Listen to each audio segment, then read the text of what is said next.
हम मानसी झा अहाँ सब गोटे के प्रणाम करै छी।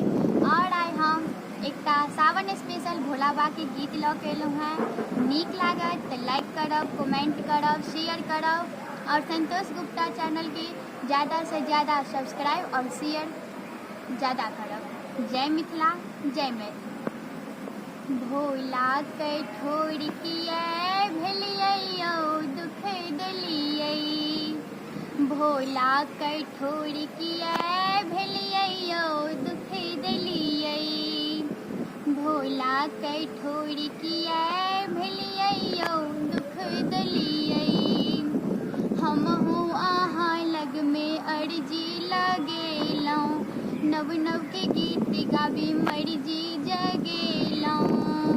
हमहूँ अहाँ लग में अर्जी लगेलहुँ, नव नव के गीत गाबी मर्जी जगेलहुँ। सबके अर्जी सुनी अजरन ठहरलियै, सबके अर्जी सुनी अजरन ठहरलियै।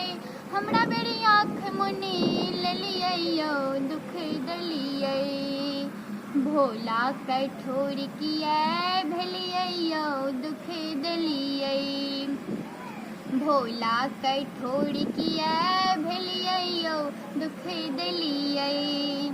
सबहक से हंता अहि छी पुराने, कियो ने बाँकी बिना शिव के जुड़ाने।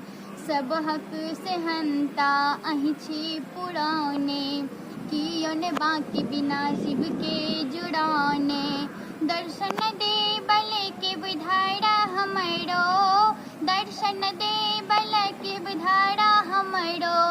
डुमर के फूल किए भेलियै दुख देलियै, भोला के ठोर किए भेलियै दुख देलियै, भोला के ठोर किए भेलियै दुख देलियै।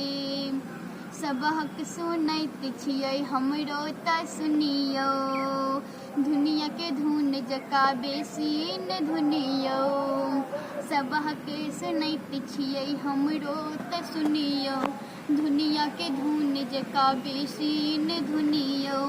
हमर के लाजला अपने की जायत, हमर के लाजला अपने की जायत।